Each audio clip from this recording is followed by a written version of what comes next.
Hi everybody. So today we're going to be talking about inequalities, and we're going to be talking about two different types of inequalities. First, solving inequalities in one variable and how to write things in set and interval notation, and solving inequalities in two variables and graphing those linear inequalities. We should feel pretty comfortable feeling fresh about the slope. So the first thing we want to talk about is what the heck is an inequality? So most of us have seen these symbols before, and if we look at them, we know our less than kind of looks like a stepped on L. I always think it looks like an L stepped on. We have our greater than, obviously does not look like an L. And then we have two more that might not seem as familiar to us. It's going to be our less than or equal to, so it's the less than sign with a little line underneath, and the greater than or equal to with, again, the little line underneath. And the one that we don't see a whole lot of that's also an inequality symbol is our not equals to symbol. So we're going to start off with solving inequalities in one variable. And we're going to start off with our most basic type of inequality. Notice I only see one variable here. And what we're going to do here is see both set and interval notation. So with graphing this inequality, which is what we're asked to do, what we see is its x is less than 2. And this is the one time where I really like our variables to be on the left-hand side. And here's why. This little inequality symbol is kind of like an arrow, and it's pointing to whichever way we want our inequality symbol to go, or our graph to go. Shading, sorry. So when we look at this, since it's going to be a less than 2, notice it's a less than and not a less than or equal to. I'm going to over exaggerate this, but at 2, I'm going to put a really big open circle. So when we go back to our inequality symbols, what we should know is less than and greater than right now are also going to have open circles here, okay, when we graph them. Our less than or equal to and greater than or equal to are going to have filled in circles. And there's going to be a couple of other things that we're going to see as far as what these symbols mean. So going back to our graph, we see that it's an open circle because it is a less than sign. And then because our inequality symbol is pointing to the left, I'm going to shade to the left because these are all the numbers that are going to be less than 2. If we look on example 2, this time we have a greater than or equal to symbol. Remember, our greater than or equal to and less than or equal to, anytime it's an or equal to, it's going to be a filled in circle. So over here at -3, I'm going to have a really obnoxious filled in circle. And again, my arrow's telling me which way to point. So I'm going to move to the right. Okay? And we're going to graph our last one. This one's going to be a little harder. So we notice if I break this up into two different graphs, which I'm about to do, I'm going to have -3 is less than or equal to x. Well, what I notice is my x isn't on the left side. So what I'm going to do is just switch that around so that it is. And if I switch it around so that my x is on the left side now, my -3 is going to be on the right, and the symbol kind of switches. We're going to see why that happens later, but it just kind of helps me graph and know that at -3 I'm going to be shading to the right. And then we have our x is less than 2. So that one's pretty nice. So we said earlier that at -3 we know there's going to be a closed in circle. And then I'm going to shade it to the right, all there. But at 2, I'm going to have an open circle, and I'm going to shade it to the left. So when we have this kind of compound inequality, we're only going to shade what the two have in common. And what they have in common is what's in between. So that's going to be our answer. Next, I want to talk about set and interval notation. So we graphed each of the three, so now I'm going to go back to set notation. So there's going to be two ways we can write this. One, this is actually set notation. It's telling us that x is going to be less than 2. The other way I can write this is interval notation. And with interval notation,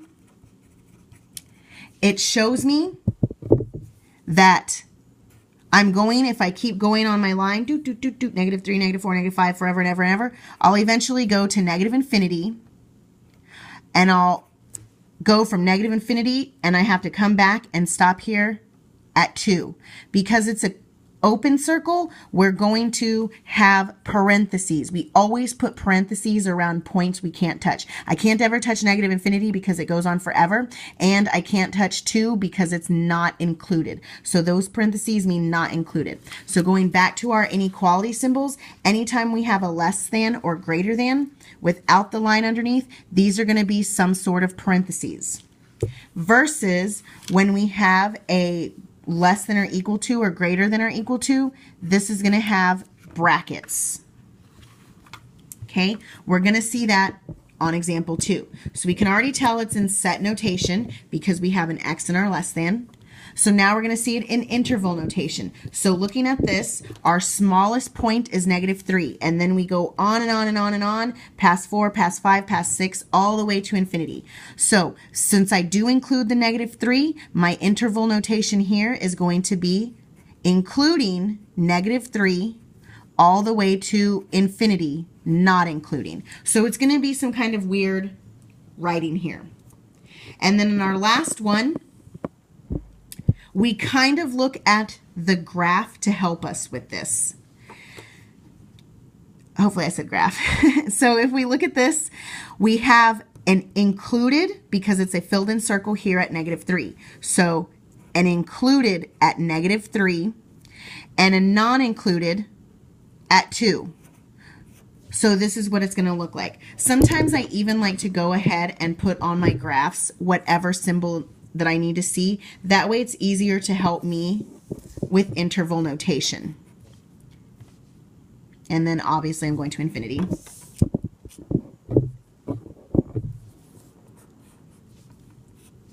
That way I can see. Lots of stuff going on with inequalities. So the next thing I'm going to have you guys do is try some on your own. So now I'm going to give you guys some time to try some on your own. You can see through the paper, sorry. So why don't you guys try graphing these 3 inequalities. Pause the video so that you guys can try them on your own, and then unpause it so that you can see the answers. Hopefully you got these as your graphs. Notice very closely which way we shade and what types of circles we have. So the next thing we're going to do is actually start to solve more equations, not just graph inequalities. So this should look very familiar to us. We know how to solve this inequality. When we look at this, we're going to solve it exactly as if it were an equation. So what I'm going to do, is have my little line in case I need it there. And I'm going to forget that the sign exists for a second. So I'm just going to subtract 2 from both sides. So that's going to leave me with x is greater than 6. So that's going to be my interval notation. If I know that x is greater than 6, I might need to see that. So first of all, at 6, notice I stopped numbering. It's going to be an open circle, and then I'm going to shade everything to the left because that's the way my arrow points. So if I wanted to see this as an interval notation, I could see it as 6, not including, all the way to infinity. So I can see my set notation, my graph, my interval notation. Let's look at the next example. So solving equations came in really handy. We need to make sure we understand how to do that. So if we look at example 2, we're going to again solve this just like we've been taught. First thing I want to do is move my 2x.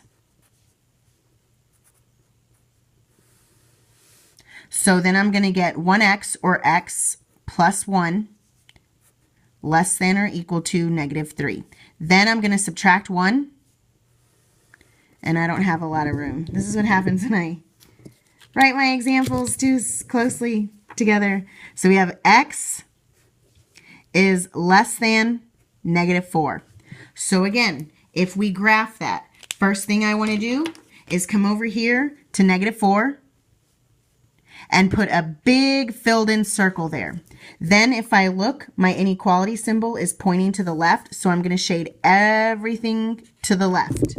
So if I look at that using interval notation, I know that this is going to be all the way from -infinity, not to include it because we're not touching it, to -4, including it because we have an or equal to sign. So we have our set notation, our graph, our interval notation. Okay, let's look at the next example. So on this one, there's a star next to it because there's going to be something crazy going on here. Hopefully, most of us would have subtracted 6 from both sides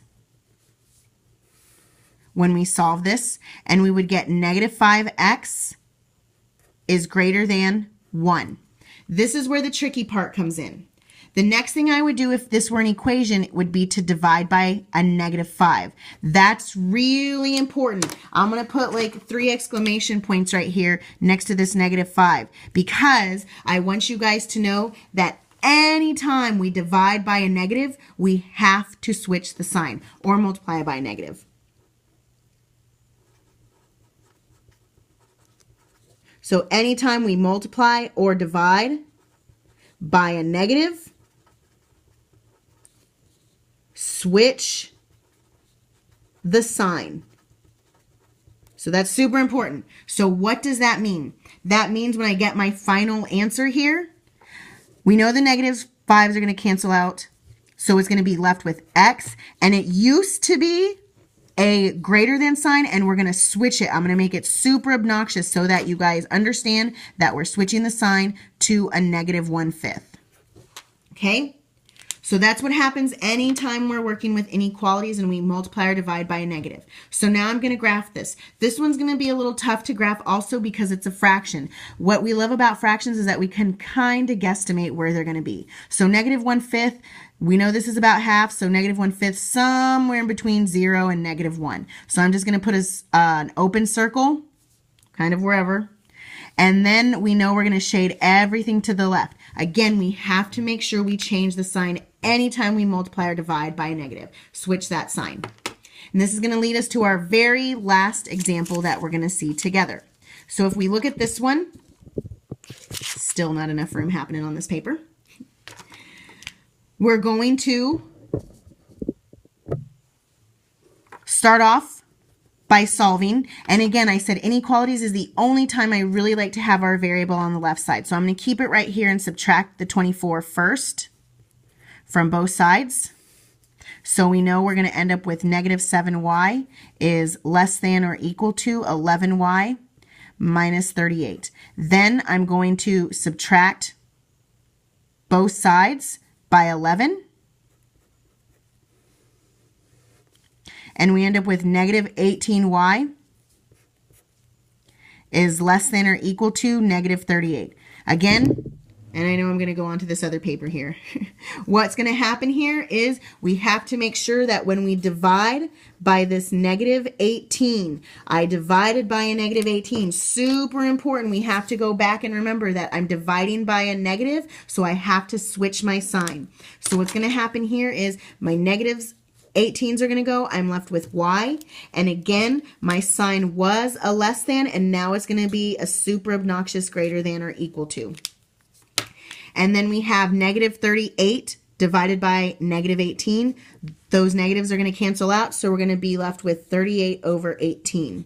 But, haha, we're not just solving inequalities. We have to remember some fraction rules. Can I leave my fraction like this? No, I have to simplify. So I'm going to divide both of these by 2 because they're even, and I'm left with 19/9.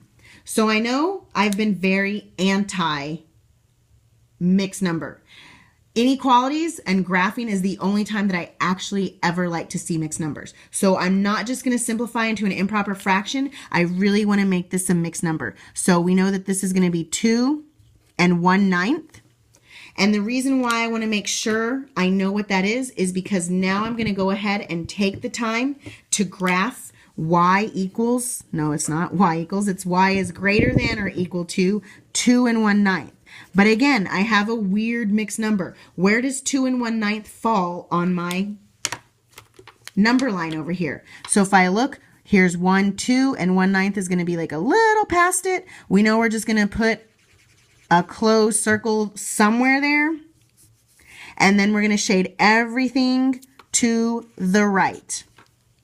Okay, so I've kind of forgotten about interval notation. I left that on the wayside on number 3. So let's go back. We know that this is going to be negative infinity all the way to negative 1/5, not included. And here, since it's a closed circle, we know we're going to start off at 2 1/9 or 19/9 if we want to write that like that in interval notation, all the way to infinity, not included. So right now, I'm going to have you try 4 on your own. So try 4, 5, 6, and 7 by solving, graphing, and writing in interval notation also. Take a moment to pause the video, solve them, and be back for the answers. Hopefully, these are the answers and graphs that you got for 4, 5, 6, and 7. The set notation, as long as the interval notations. Now, are you ready? Surprise! I wanted to give you guys 2 bonus ones, 8 and 9. Do you love them? Yes. Why? Because they're harder equations to solve. Sorry, inequalities to solve. And fractions! Everybody loves those. So, what I'm going to have you guys do is, again, take a moment to pause, and then we'll see how you guys do on that answer. So, hopefully you got your graphs for 8 and 9, as well as our set notations and interval notations for each. So now we're getting to our last part with inequalities. It's solving and graphing inequalities in 2 variables. So we're going to look at 2 examples, and we're going to see 2 different things. First, we're going to see how to solve, quote unquote solve, and graph the inequalities, and then we're going to see how to shade. So whenever we get 2 variables, we have different kinds of lines. We've just been working with linear equations, so we should feel comfortable with graphing them. And we have a shading, because in all of the inequalities that we've seen so far, we've either shaded like left side, right side, any of that kind of stuff. So the first thing we're going to do, and on this first one, I'm going to graph this. The way we would solve is just by graphing. So how do I graph this? Well, I'm going to use intercepts. This is one of the 3 ways we learn to graph. So when we graphed using intercepts, remember to find our x-intercept, we covered up our y, and then what times 2 gave us 6? Hopefully we remember that that's going to be 3. And then we find our y-intercept. So remember, that's when we cover up the x and we say what times 3 gives us 6. And so hopefully we can see that that's going to be 2. Again, remember, we can only use intercepts when we have a relationship between those coefficients and our constant. So now that I have that, I am going to graph my intercepts. So we have 3, 0, and 0, 2. And I found a better ruler here. And so I need to make a line. But before we do that, with inequalities in 2 variables, we have 2 different issues that we're going to deal with. 1, what kind of line do we have? And 2, how do we shade? So if we look, anytime we have a less than or greater than symbol, we're going to have a dashed line. Anytime we have a less than or equal to or greater than or equal to, we're going to have a solid line. So using my cool ruler, I'm going to make a solid line here. What we know that this does is it kind of breaks up our graph into 2 different parts, like a top and a bottom, or a left and a right, or a this side and a that side. And so what I'm going to do to decide how to shade, because with graphing, we have to do 2 things. We have to have a line, what type,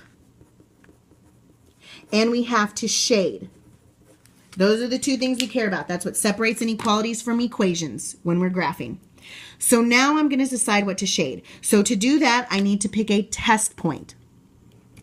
So I'm going to pick the point 0, 0. And what I'm going to do is I'm going to substitute my 0 in for x and my 0 in for y. So 2 times 0 plus 3 times 0 is less than or equal to 6. So I know I'm going to get 0 plus 0, which is 0. And now I have to decide, is 0 less than or equal to 6? So the answer is either going to be yes or no, or it's going to be a true statement or a false statement. Since this is true, yes, 0 is less than 6. What we know is the side that 0, 0 is on is the true side. The other side is going to be our false side.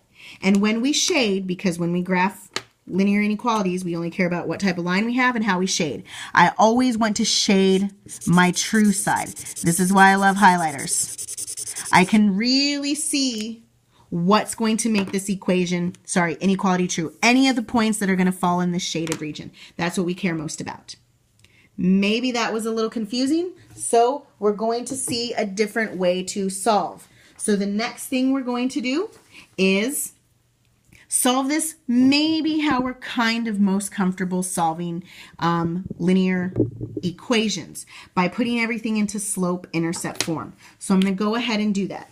So I'm going to just treat this like an equation. Remember, slope-intercept form, good old y equals mx plus b. I have to have that y by itself. So I'm going to subtract 5x from both sides. I'm going to end up with, negative 5x plus 10. And then I know I have to divide everything by negative 2. What? Why is that important? I'm dividing everything by a negative 2. Well, we have to remember with inequalities, anytime we divide by a negative, what happens? That's right, switch the sign. So I'm going to put in a really obnoxious red greater than sign right here. And then I'm going to just continue along like I have some kind of sense. So it's going to be 5 halves x minus 5. Now that we have that, remember our most important pieces are going to be our slope and our y-intercept, where we begin and how we move. So on this one, we're going to begin at negative 5. So I'm going to come down here to negative 5, and then I'm going to rise 5 and run 2. And put my next dot. Now I have to be aware, this is a greater than symbol. So what kind of line am I going to have? Oh yeah, that's right, dashed. So this is where we're actually going to see a difference in our graphs.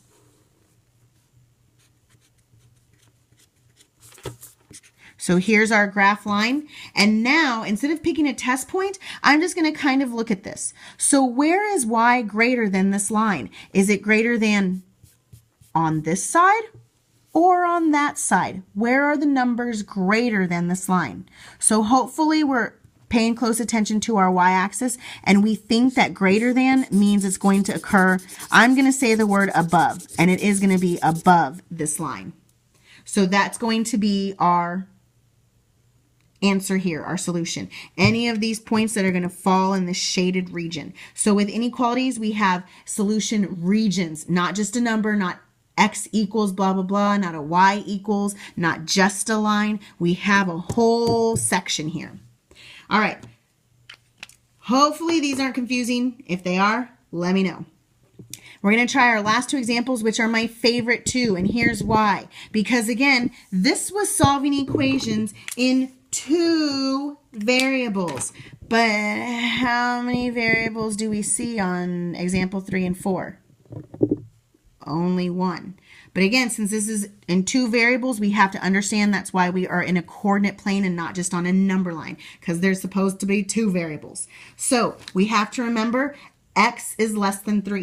Well, what kind of line is x equals? Or anytime we see an x, we hopefully remember that's going to be a vertical line. So here at 3, I'm going to make my dashed line, dashed because it's a less than. And now I have to decide, where are all the numbers less than 3? Are they going to occur to the left or to the right? Hopefully we know it's going to be all of this area to the left of that. And then our last one that we're going to see is going to be y is greater than -4. So here on our y-axis, what kind of line are we going to make here? That's right, a horizontal line. So I'm going to come down here to -4. And because it's a greater than or equal to, remember that's going to be a solid line.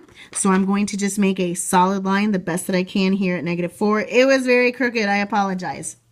And now we have to decide, where are the numbers greater than -4? Are they going to be above the line or below? Again, greater than. Hopefully we realize it's going to be all of these that occur above. And so that's it. We're done graphing linear inequalities. I know that this can be kind of confusing, but again, let me know if you guys have questions.